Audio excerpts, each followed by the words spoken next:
Hello అండి, నేను doctor Nischala Reddy, director fertility consultant Ekam fertility and women hospital, Kokapet, Hyderabad. ఇప్పుడు మనం ఐవీఎఫ్ అంటే ఏంటి దీని గురించి మాట్లాడుకుంటాం. టెస్ట్ ట్యూబ్ బేబీ లేదా ఐవీఎఫ్ అనే పదాలు చాలా మంది వినుంటారు. ఐవీఎఫ్ ఫుల్ ఫామ్ వచ్చేసి ఇన్ విట్రో ఫర్టిలైజేషన్. ఇది మనము కొందరికి ఫర్టిలిటీ సెంటర్స్లో అడ్వైస్ చేస్తాము. ఈ ఐవీఎఫ్ ప్రాసెస్లో ఏం జరుగుతుంది? ఈ ఐవీఎఫ్ లేదా టెస్ట్ ట్యూబ్ బేబీ ప్రాసెస్లో ఎగ్ అండ్ స్పర్మ్ అనేది బాడీలో కాకుండా బయట ఐవీఎఫ్ ల్యాబ్లో కలవడం జరుగుతుంది. దీన్ని మనం ఐవీఎఫ్ లేదా టెస్ట్ ట్యూబ్ బేబీ ప్రాసెస్ అని అంటాం. దీంట్లో స్టెప్స్ ఏముంటాయి? ఫస్ట్ ఒక కపుల్కి ఐవీఎఫ్ చేయాలి అని డిసైడ్ అయిన తర్వాత వారికి కొన్ని బేసిక్ టెస్ట్స్ అనేది చేస్తాం. ఈ టెస్ట్స్లో వాళ్ళ హెల్దీ ఉన్నారా, వాళ్ళ హార్మోనల్ స్టేటస్ ఎట్లా ఉంది, ఎగ్ కౌంట్ ఎట్లా ఉంది, ఇవన్నీ మనం తెలుసుకొని ఏమన్నా ప్రాబ్లమ్స్ ఉన్నాయంటే దాన్ని కరెక్ట్ చేస్తాం. ఏ మంత్ అయితే మనం ఐవీఎఫ్ సైకిల్ చేయాలనుకుంటున్నామో దానికన్నా ముందు హస్బెండ్ టెస్ట్ కూడా చేసి ఒక సీమెన్ శాంపుల్ కూడా ఫ్రీజ్ చేసుకుంటాం బ్యాకప్ లాగా. సో ఏ నెల అయితే ఐవీఎఫ్ సైకిల్ చేయాలనుకుంటున్నామో ఆ నెల మనము సాధారణంగా second or third day of period నుండి ట్రీట్మెంట్ స్టార్ట్ చేస్తాం. పేషెంట్ మన దగ్గరికి సెకండ్ డే ఆఫ్ పీరియడ్ వచ్చినప్పుడు ఫస్ట్ ఒక బేసిక్ స్కాన్, అల్ట్రాసౌండ్ స్కాన్ చేస్తాం. ఈ అల్ట్రాసౌండ్ స్కాన్లో వైఫ్కి లేదా ఫీమేల్ పార్ట్నర్కి ఎగ్ కౌంట్ ఎంత ఉంది అనేది చూస్తాం. అంటే ఎగ్ నంబర్ ఎంత ఉందనేది చూస్తాం. మళ్ళీ ఓవేరియన్ సిస్ట్స్ ఏం లేవు అనేది రూల్ అవుట్ చేసుకుంటాం. దాని తర్వాత గర్భసంచి పొర ఎట్లా ఉంది, యూజువల్లీ పీరియడ్స్ అప్పుడు పొర అనేది సన్నగా ఉండాలి, అట్లా ఉందా లేదా అనేది చూస్తాం. అంతా ఓకే అనుకున్నప్పుడు మనము ఆ సెకండ్ డే ఆఫ్ పీరియడే కొన్ని హార్మోనల్ టెస్ట్స్ పంపిస్తాం. ఈ హార్మోనల్ టెస్ట్స్ రిపోర్ట్స్ని ఆధారించుకొని ఆ ఉమెన్ ఏజ్ మరియు ఎగ్ కౌంట్ మరియు బరువు లేదా బాడీ మాస్ ఇండెక్స్ని చూసుకొని మనము ఒక గొనాడోట్రోపిన్ ఇంజెక్షన్ డోస్ అనేది డిసైడ్ చేసుకుంటాం. ఈ గొనాడోట్రోపిన్ ఇంజెక్షన్స్ అనేటివి మనం ఆ సెకండ్ డే లేదా థర్డ్ డే ఆఫ్ సైకిల్ నుండి రోజు 10 రోజుల పాటు ఇవ్వడం స్టార్ట్ చేస్తాం. ఈ ఇంజెక్షన్స్ అనేటివి ఎందుకు ఇస్తామంటే మనము ఐవీఎఫ్ ప్రాసెస్లో ఆ ఎగ్స్ అనేటివి పెరగడానికి ఈ గొనాడోట్రోపిన్ ఇంజెక్షన్స్ అనేటివి ఇస్తాం. న్యాచురల్గా ఎవ్రీ మంత్, అంటే న్యాచురల్ ప్రెగ్నెన్సీ వచ్చే వారికి ఎవ్రీ మంత్ ఎగ్ ఒక్కటి లేదా మ్యాక్సిమం 2 రిలీజ్ అవుతాయి. ఐవీఎఫ్లో మనము ఎన్ని ఎగ్స్ ఉంటే అన్ని ఎగ్స్ గ్రో కావడానికి ట్రై చేస్తాం. అట్ ద సేమ్ టైం ఆ పేషెంట్ హెల్త్ ఎఫెక్ట్ కాకుండా మాక్సిమం నంబర్ ఆఫ్ ఎగ్స్ అనేది గ్రో చేయడానికి ట్రై చేస్తాం. ఈ ఎగ్స్ గ్రో కావడానికి మనము గొనాడోట్రోపిన్ ఇంజెక్షన్స్ అనేటివి ఇస్తాం. ఈ injections second or third day of cycle నుండి ఎవ్రీ డే ఫర్ 10 days లేదా 10 రోజుల పాటు ఇస్తాం. కొందరికి 1-2 రోజులు ఎక్కువ లేదా తక్కువ కావచ్చు ఆ పేషెంట్ రెస్పాన్స్ని బట్టి. ఈ ఇంజెక్షన్స్ ఇచ్చే టైంకి మనము మధ్య మధ్యలో వీరికి స్కాన్స్ చేస్తూ ఎగ్ గ్రోత్ అనేది సరిగ్గా అవుతుందా లేదా అని చెక్ చేసుకుంటూ E2 అనే ఒక బ్లడ్ టెస్ట్ కూడా మధ్యలో చేసుకుంటూ ఆ రెస్పాన్స్ ఎట్లా వస్తుంది ఇంజెక్షన్స్ అనేది మనం చెక్ చేసుకుంటా ఉంటాం. రెస్పాన్స్ సరిగ్గా రావట్లేదంటే డోస్ ఇంక్రీజ్ చేస్తాము. రెస్పాన్స్ ఎక్కువ వస్తుంది, మరీ ఎక్కువ రెస్పాన్స్ వస్తుంది అన్నప్పుడు మనము డోస్ తగ్గించుకుంటాం. సో ఈ మధ్యలో స్కాన్స్ చేసుకుంటూ టెస్ట్ చేసుకుంటూ చెక్ చేయడం అనేది ఐవీఎఫ్ సైకిల్లో చాలా ఇంపార్టెంట్. మనకు రెస్పాన్స్ మరియు పేషెంట్ హెల్త్ ఎఫెక్ట్ కాకుండా ఈ 2 బ్యాలెన్స్ చేసుకొని ఐవీఎఫ్ సైకిల్ చేయడం చాలా ఇంపార్టెంట్. యావరేజ్ 10 రోజుల వరకు ఈ ఇంజెక్షన్స్ ఇచ్చిన తర్వాత సపోజ్ 10th డే మనకు మాక్సిమం ఎగ్స్ అనేటివి ఒక మెచ్యూర్ సైజ్కి వచ్చినప్పుడు అప్పుడు మనము ఆ ఇంజెక్షన్స్ అనేటివి ఆపేస్తాం. ఫైనల్ డే ఒక ట్రిగర్ ఇంజెక్షన్ అనేది ఇస్తాం. ఈ ట్రిగర్ ఇంజెక్షన్ అనేది ఎగ్స్ లో లేదా అండాలలో ఫైనల్ మెచ్యురేషన్ కావడానికి అవసరం. ఈ ట్రిగర్ ఇచ్చిన తర్వాత కరెక్ట్ గా 35 గంటల తర్వాత మనము ఆ ఎగ్స్ అనేటివి, అండాలు అనేటివి అన్ని బయటికి తీస్తాం. దీన్ని మనం ఎగ్ పికప్ అంటాం. ఈ ఎగ్ పికప్ ప్రాసెస్ అనేది అండర్ అనెస్థీషియా జరుగుతుంది. ఇది ఓన్లీ ఎంబ్రియాలజీ ల్యాబ్ పక్కనున్న ఐవీఎఫ్ ఓటీలో మాత్రమే జరగవచ్చు. ఈ ఎగ్ పికప్ చేసినప్పుడు మనం ఒక చిన్న అల్ట్రాసౌండ్ గైడెన్స్ ద్వారా ఒక ఓపీయూ నీడిల్ అనేది పాస్ చేసి సక్షన్ ద్వారా అంటే వాక్యూమ్ ద్వారా ఎగ్స్ అనేటివి ఫాలికల్స్ నుండి ఆ ఫాలిక్యులర్ ఫ్లూయిడ్ అనేటిది బయటికి సక్ చేస్తాం. ఈ ఫాలిక్యులర్ ఫ్లూయిడ్ అనేటిది వెంటనే పక్కనున్న ఎంబ్రియాలజీ ల్యాబ్కి పంపిస్తాము. ఆ ల్యాబ్లో మైక్రోస్కోప్ కింద ఎంబ్రియాలజిస్ట్ గైనకాలజిస్ట్ మనకు ఆ ఫాలిక్యులర్ ఫ్లూయిడ్ని చూస్తారు. ఆ ఫాలిక్యులర్ ఫ్లూయిడ్లా ఎన్ని ఎగ్స్ ఉన్నాయి, మనం అనుకున్నట్టు ఎగ్స్ నంబర్ వచ్చిందా, ఆ వచ్చిన ఎగ్స్లో ఎన్ని మెచ్యూర్ ఎగ్స్ ఉన్నాయి, కొన్ని ఇమ్మెచ్యూర్ ఎగ్స్ కూడా ఉండొచ్చు, అట్లా ఎన్ని ఉన్నాయి, కరెక్ట్గా ఉన్నాయా లేదా అనేది చూస్తారు. మనకు సపోజ్ 20 ఎగ్స్ వచ్చినాయి అనుకోండి, ఆ 20 గుడ్లల్లా మనకు ఎన్ని మెచ్యూర్ ఉన్నాయి, మెచ్యూర్ ఎగ్స్ని M2 అంటాము. ఎన్ని M2 ఉన్నాయి అంటే 15 M2 ఉన్నాయా, 16 M2 ఉన్నాయా అనేది చూస్తారు. చూసి మనకు రిపోర్టింగ్ ఇస్తారు. ఈ ఎగ్ పికప్ ప్రాసెస్ అనేది ఒక 20 నిమిషాల నుండి 40 నిమిషాల పాటు పట్టొచ్చు. ఈ ఎగ్ పికప్ ప్రాసెస్ తర్వాత పేషెంట్ రికవరీకి షిఫ్ట్ చేస్తాము.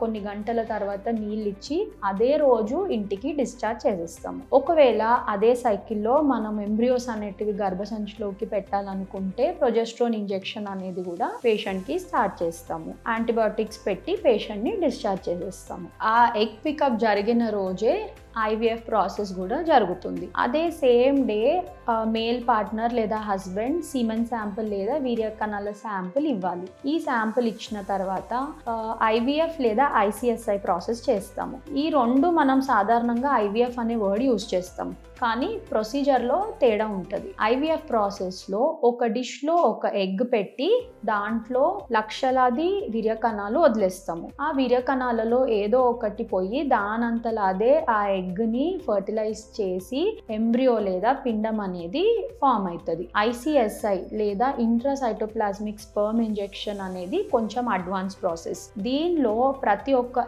ఎగ్ లోపలికి ఒక స్పర్మ్ లేదా వీర్యకణంని ఎంబ్రియాలజిస్ట్ తన చేతుల ద్వారా ఇక్సీ మషీన్లో చేస్తారు. దీంట్లో అడ్వాంటేజ్ ఏంటి అంటే స్పర్మ్ సెలెక్షన్ అనేది జరుగుతుంది. మైక్రోస్కోప్ కింద స్పర్మ్స్ చూసి ఏదైతే మంచి ఆకారం ఉన్న స్పర్మ్, కదలికలు మంచిగా ఉన్న స్పర్మే సెలెక్ట్ చేసి అది ఎంబ్రియాలజిస్ట్ చేతులతోని ఇక్సీ మషీన్ ద్వారా ఎగ్ లోపలికి ఇంజెక్ట్ చేస్తారు. ఈ ఇంజెక్ట్ చేసిన ఎగ్స్ ఫర్టిలైజ్ అయ్యి ఎంబ్రియోస్ గా ఫామ్ అవుతాయి. సో ఇవాళ ఎగ్ పికప్ అయింది అంటే అదే రోజు IVF లేదా ICSI ప్రాసెస్ అనేది జరుగుతుంది. నెక్స్ట్ డే అంటే రేపు 24 గంటల తర్వాత మనము ఎన్ని ఎగ్ స్పర్మ్ యాక్చువల్లీ కలిసి ఆర్ ఫర్టిలైజేషన్ అయ్యి ఎంబ్రియోస్ లేదా పిండాలు ఫామ్ అయినాయి అనేది చూస్తాము. ఈ ఫామ్ అయిన పిండము లేదా ఎంబ్రియోస్ ని ఎంబ్రియాలజీ ల్యాబ్ లోనే 3 నుండి 5 రోజుల వరకు పెంచుతాము. 5 రోజులు పెరిగిన ఎంబ్రియోని మనం బ్లాస్టోసిస్ట్ అంటాము. ఇది ఫుల్లీ ఫార్మ్డ్ ఎంబ్రియో. ఈ ఫామ్ అయిన ఎంబ్రియోస్ కి మనము ఎంబ్రియాలజిస్ట్ ఒక గ్రేడింగ్ ఇస్తారు. అంటే ఇన్ని ఎంబ్రియోస్ చాలా మంచిగా ఉన్నాయి, ఇన్ని ఎంబ్రియోస్ బాగున్నాయి, ఇన్ని ఎంబ్రియోస్ అంత మంచిగా లేవు, ఇట్లా మనకు ఒక గ్రేడింగ్ ఇస్తారు. ఎన్ని ఎంబ్రియోస్ ఉన్నాయి, వాటి క్వాలిటీ ఎట్లా ఉంది అనేది మనకు ఒక రిపోర్ట్ వస్తుంది. ఈ రిపోర్ట్ ని పట్టి ఒకవేళ మనం అదే సైకిల్లో మళ్ళీ ఎంబ్రియో ట్రాన్స్ఫర్ చేయాలనుకుంటే మనం బెస్ట్ ఎంబ్రియోస్ 1 or 2 సెలెక్ట్ చేసుకొని మళ్ళీ వైఫ్ గర్భసంచిలోకి ట్రాన్స్ఫర్ చేస్తాం. ఈ ప్రాసెస్ ని ఎంబ్రియో ట్రాన్స్ఫర్ అంటాము. ఎంబ్రియో ట్రాన్స్ఫర్ ప్రాసెస్ కి జనరల్ గా అనెస్థీషియా ఇవ్వము. కొందరికి మటుకు అవసరమైతే అనెస్థీషియా ఇస్తాము. ఇది సింపుల్ ప్రాసెస్. దీనిలో బ్లాడర్ అనేది ఫుల్ ఉండాలి, అంటే మూత్రం సంచి ఫుల్ ఉండాలి. అట్లా ఫుల్ ఉన్నప్పుడు పైన అల్ట్రాసౌండ్ స్కాన్ ద్వారా గర్భసంచిని చూసుకుంటూ ఎంబ్రియోస్ లోడ్ చేసుకొని ఒక ఎంబ్రియో క్యాథెటర్ ద్వారా, ఎంబ్రియో క్యాథెటర్ అనేది ఒక సన్న స్ట్రా లాగా ఉంటుంది, ఈ క్యాథెటర్ ద్వారా ఎంబ్రియోస్ ని మళ్ళీ గర్భసంచిలోకి చిన్నగా కింది నుండి ట్రాన్స్ఫర్ చేసి గర్భసంచి లోపలికి వదిలేస్తారు. ఈ ఎంబ్రియో ట్రాన్స్ఫర్ ప్రాసెస్ కి 10 నుండి 15 నిమిషాల పాటు పట్టొచ్చు. ఇది సింపుల్ ప్రాసెస్, కానీ కరెక్ట్ గా చేయడం చాలా ఇంపార్టెంట్. బికాజ్ ఇది మొత్తం ప్రొసీజర్ లో అన్నిటికన్నా ఇంపార్టెంట్ ప్రాసెస్. ఎంబ్రియో ట్రాన్స్ఫర్ అయిన తర్వాత ఒక 1/2 hour to 1 hour మనం పేషెంట్ ని రెస్ట్ తీసుకోమని చెప్తాము హాస్పిటల్లోనే. వారికి ఎప్పుడైతే యూరిన్ పాస్ చేయాలని ఉందో అప్పుడు వెళ్ళి పాస్ చేయొచ్చు. దాని తర్వాత మనం డిశ్చార్జ్ చేస్తాము. ఈ డిశ్చార్జ్ టైంకి ల్యూటియల్ ఫేజ్ సపోర్ట్ మెడిసిన్స్ అంటే పోస్ట్ ఎంబ్రియో ట్రాన్స్ఫర్ మెడిసిన్స్ అనేటివి ఎట్లా తీసుకోవాలో మనం ఎక్స్ప్లెయిన్ చేస్తాం. ఈ IVF ప్రాసెస్లో ల్యూటియల్ సపోర్ట్ అనేది చాలా important. Next 2 weeks embryo transfer అయిన తర్వాత నెక్స్ట్ 2 వారాల పాటు మెడిసిన్స్ అనేది చాలా జాగ్రత్తగా కరెక్ట్గా తీసుకోవాలి. ఈ మెడిసిన్స్ అనేటివి ప్రెగ్నెన్సీ సపోర్ట్ చేయడానికి, ఆ ప్రెగ్నెన్సీ గ్రో కావడానికి చాలా చాలా ఇంపార్టెంట్. సో మీ డాక్టర్ గారు చెప్పినప్పుడు ఏ మెడిసిన్స్ ఏ టైంకి తీసుకోవాలో తెలుసుకొని మీరు తీసుకోవాల్సి ఉంటుంది. ఇది ఫ్రెష్ ఎంబ్రియో ట్రాన్స్ఫర్. ఇంకొకటి ఏంటంటే ఫ్రోజన్ ఎంబ్రియో ట్రాన్స్ఫర్. కొందరు మందికి మనము ఎగ్ పికప్ అయిన తర్వాత ఐవీఎఫ్ లేదా ఐసిఎస్ఐ చేసి ఎంబ్రియోస్ ని 3 నుండి 5 రోజుల పాటు ఎంబ్రియాలజీ ల్యాబ్ లో గ్రో చేసి ఆ ఎంబ్రియోస్ ని ఫ్రీజ్ చేసేస్తాం. ఆ పేషెంట్ కి అదే సైకిల్లో ట్రాన్స్ఫర్ చేయము. మళ్ళీ వచ్చే నెల లేదా ఒక మంత్ గ్యాప్ తీసుకొని ఆ నెక్స్ట్ నెల ఎంబ్రియో ట్రాన్స్ఫర్ అనేది చేస్తాం. దీన్ని ఫ్రోజన్ ఎంబ్రియో ట్రాన్స్ఫర్ అని అంటాము. అప్పుడు పేషెంట్ ని మళ్ళీ సెకండ్ డే ఆఫ్ పీరియడ్ పిలుస్తాము. స్కాన్ చేసి గర్భసంచి పొర సన్నగా ఉంటుంది. అప్పుడు ఈ గర్భసంచి పొరను మటుకు డెవలప్ లేదా గ్రో చేయడానికి మందులు పెడతాము. సో మందులు పెట్టిన తర్వాత మళ్ళీ ఒక 7-8 రోజుల తర్వాత పిలుస్తాము. ఆ పొర అనేది సరిగ్గా పెరుగుతుందా లేదా చూస్తాము. పొర సరిగ్గా పెరగట్లేదు అంటే మందులు ఎక్కువ చేస్తాము లేదా వేరే మందులు యాడ్ చేస్తాం. మళ్ళీ ఒక 3-4 రోజుల తర్వాత పిలుస్తాం. అట్లా ఒక 15 నుండి 20 రోజుల పాటు 3 నుండి 4 సార్లు హాస్పిటల్ కి పిలవడం జరుగుతుంది. ఈ హాస్పిటల్ కి వచ్చినప్పుడు స్కాన్స్ చేసి మీ గర్భసంచి పొర సరిగ్గా పెరుగుతుందా లేదా అనేది తెలుసుకుంటాము. గర్భసంచి పొర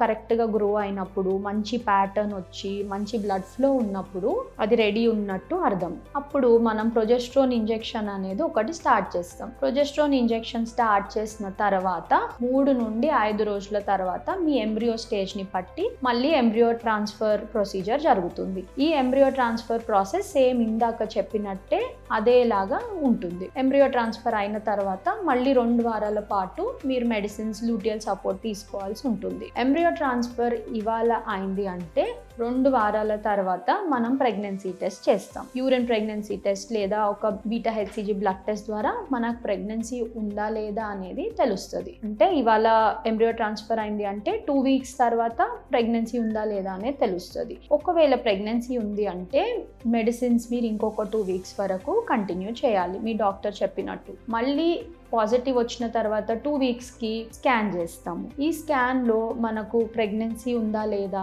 ఎన్ని ప్రెగ్నెన్సీస్ ఉన్నాయి, కొందరికి 2 ఎంబ్రియోస్ ట్రాన్స్ఫర్ చేస్తే ట్విన్స్ అయ్యే ఛాన్సెస్ ఉంటాయి. ఈ ప్రెగ్నెన్సీస్ గర్భసంచి లోపల ఉన్నాయా, హెల్దీ ఉన్నాయా, ఫిటల్ హార్ట్ లేదా బేబీ హార్ట్ బీట్ తెలుస్తుందా లేదా, ఇవన్నీ మనం చెక్ చేసుకుంటాం. అంత మంచిగా ఉంది అంటే ఈ మెడిసిన్స్ అనేటివి మీ డాక్టర్ గారు చెప్పినట్టు ఎన్ని రోజుల వరకు కంటిన్యూ చేయమంటే అన్ని రోజులు కంటిన్యూ చేసి రెగ్యులర్ ఫాలోఅప్స్ చేస్తూ ఉండాలి. ఇది ఐవీఎఫ్ లేదా ఐసిఎస్ఐ ప్రాసెస్.